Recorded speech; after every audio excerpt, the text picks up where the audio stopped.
और इतना ही नहीं बोले पंचोग्र पापा छलदम्ब कारण क्रूरा पिशाचा एवं निर्दयाचे ब्रह्मस्व पुष्टा व्यवचार कारण सप्ताह यज्ञ करो पुनः।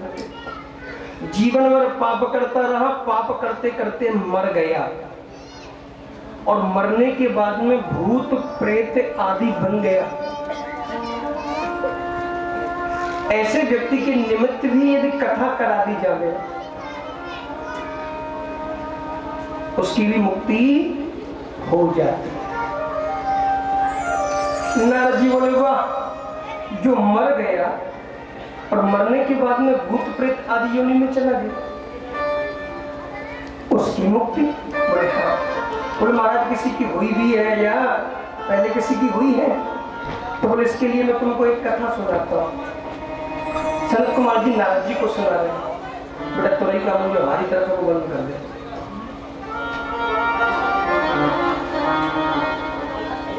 बोले कि नगर था उत्तम नगर कि तुंगभद्रा तटे पूर्वम अभूत्पत्तन मुक्तमं यत्र वर्णा स्वधर्मेण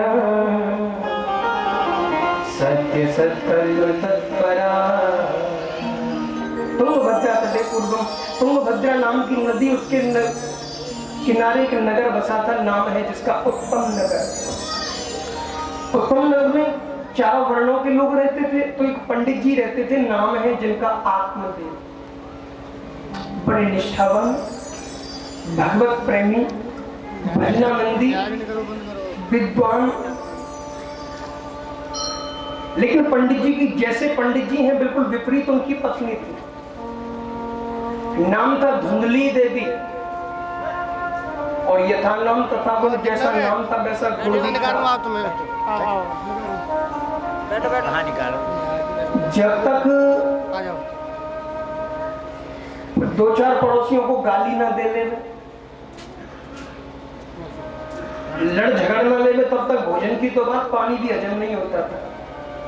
और बोलती थी तो ऐसा लगता था मिर्च छिड़क दी क्या। हाँ प्यारे। लेकिन जैसे ही पंडित जी घर पे आते यजमानों के यहाँ से हाथ जोड़ करके दरवाजे पर ऐसी खड़ी हो जाती कि सती अनुसुईया के बाद बस इसी का नाम है। हाँ प्यारे, ऐसी ऐसी परम विशेषता किसी किसी में होती है जिस पर प्रभु की ज्यादा ही कृपा होती है। प्रेम से बोलो राधे राधे। हाँ प्यारे। लेकिन पंडित जी की नजर में बड़ी पहुंची हुई थी। तो पंडित जी के यहाँ सब कुछ है, लेकिन पंडित जी के यहाँ गाय है वो बांझ हो गई।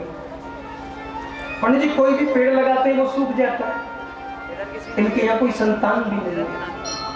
कभी कभी मन में होता है कि बेटा होता, फिर कहते क्या करना, नहीं है तो ठाकुर जी की जैसी। लेकिन कहते हैं बढ़िया पड़ोसी भी भगवान की कृपा से मिलते, और कहीं ज्यादा ही बढ़िया मिल जाए तो मकान दुकान तो क्या नगर ही छोड़ करके भागना पड़े। हाँ क्या है? अब पंडित जी के यहाँ पड़ोसियों का आना शुरू हो गया। पंडित जी बोले आओ भैया, कैसे आए? बोले पंडित जी एक बात कहनी थी, बुरा ना मानो तो। अब देखो पता है कि हम जो बोलने वाले हैं मुंह में से अंगार निकलेगा और सामने वाला जल जाएगा, तो भले आदमी मुंह को बंद रखता है को खोलता है। हाँ? जब तेरे को पता है बात बुरी है और मैं कहने जा रहा हूं तो काय को कह रहा है, चुप रख। अब सामने वाला कैसा कहे मैं पूरा मान जाऊंगा, मत कह भाई तू कह, बोल। पंडित जी बोले कहो भैया। बोले पंडित जी आपके यहाँ देख रहे हैं कोई पौधा हरा भरा नहीं रहता। पंडित जी बोले जल भी देता हूँ, खाद भी देता हूँ, सूख जाता है ना, क्या करूं? पंडित जी आपके यहाँ गाय है वो बांझ हो गई। बोले भैया सेवा भी करता हूँ, जंगल में भी जाती है, अब इसमें मैं क्या कर सकता हूँ? बोले नहीं पंडित जी, इसके पीछे ना एक कारण है। बोले क्या?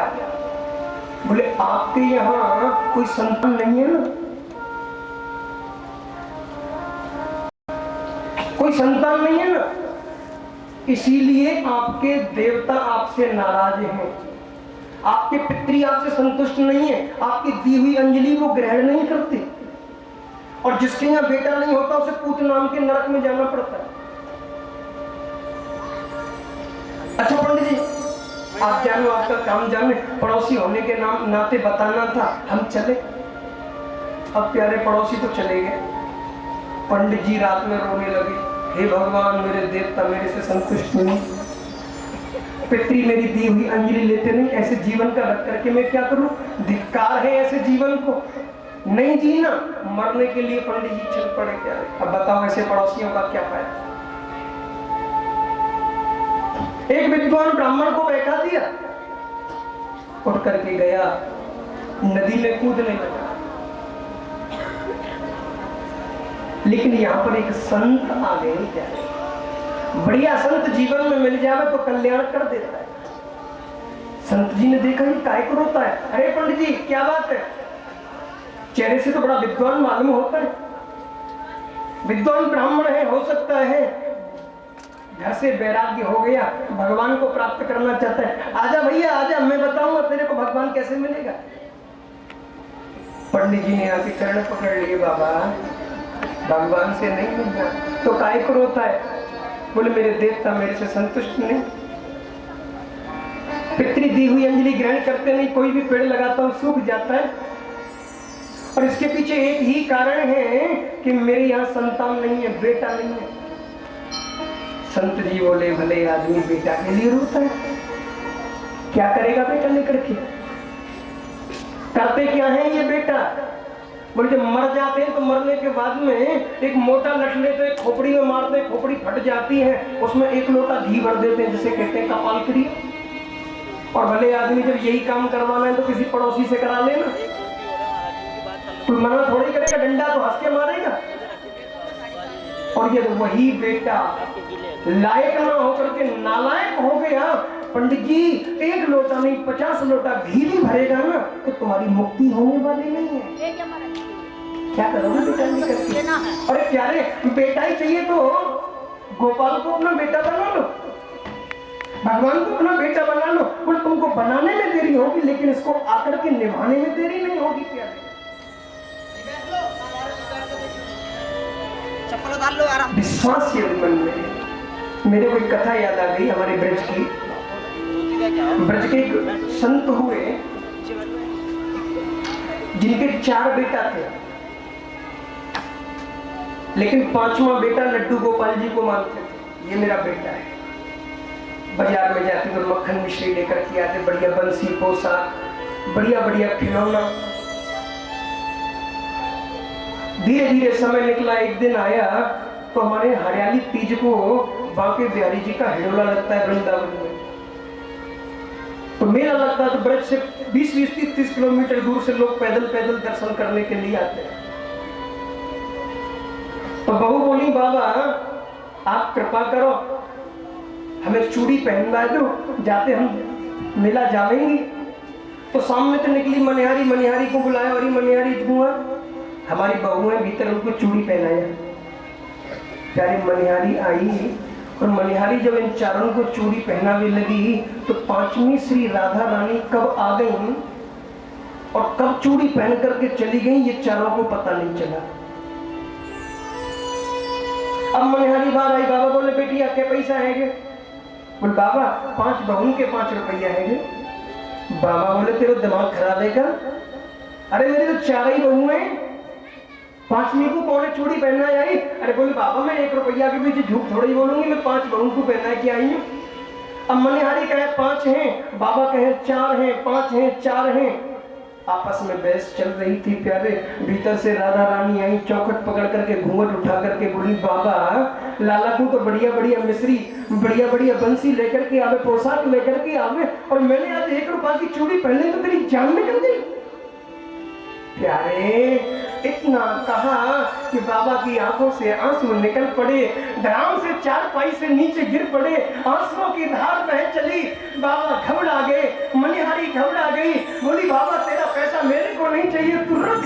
बाबा बोले बेटी 5 नहीं 50 ले जा, तेरी कृपा से मेरे को राधा रानी का दर्शन हो गया, मेरे को प्रीति का दर्शन हो गया, और मैंने कन्हैया को तो अपना बेटा माना लेकिन राधा रानी को बहू नहीं माना। हाँ प्यारे हमारी मानने में देरी है, भगवान की आने में देरी नहीं होती। प्रहलाद जी ने पिताजी से कहा दृश्य थे दिखाई देता है। कहाँ है परमात्मा? खंबे में है, दिखाई देता है। खम्भ फाड़ करके भगवान बालक की बात के लिए निकल पड़े प्यारे। ध्रुव जी ने 5 वर्ष की अवस्था में सबकी प्राणवायु को रोक दिया। देवता घबरा गए, साक्षात नारायण को दौड़ करके स्वयं दर्शन देने के लिए आना पड़ा। तो कह रहे आएगा नहीं, आएगा कि कौन कहते हैं भगवान आते नहीं, माँ यशोदा की तरह बुलाते नहीं। बुलाओ तो सही, दौड़े आवेंगे।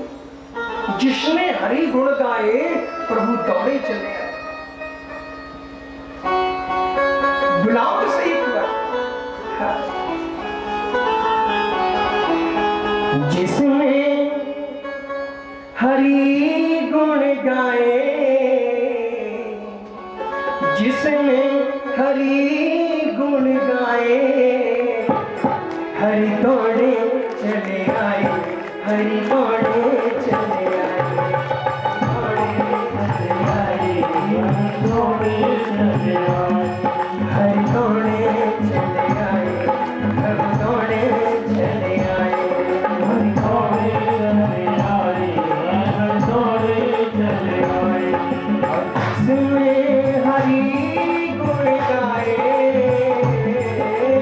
जिसने हरि गुण गाए, हरि दौड़े चले आए, प्रभु दौड़े चले, हरि दौड़े चले आए, हरि दौड़े चले आए। हरि को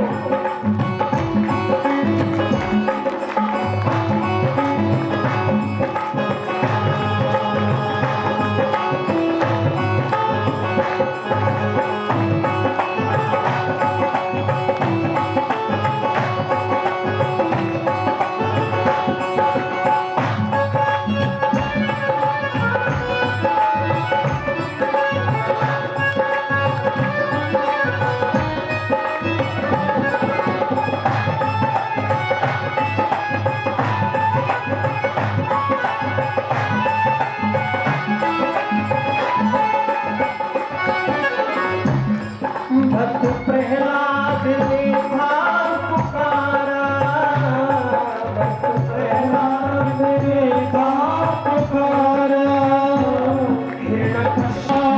हिरण्यकश्यप को आकर के मारा, हिरण्यकश्यप को आकर के मारा। प्रभु नरसिंह रूप धराए,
द्रौपदी कौरवों से घिरी थी, द्रौपदी कौरवों से घिरी थी, द्रौपदी कौरवों से घिरी थी, द्रौपदी कौरवों से घिरी थी।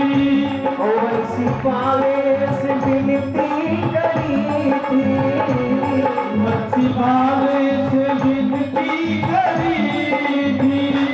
द्रौपदी को कौरवों ने घेर लिया और 10,000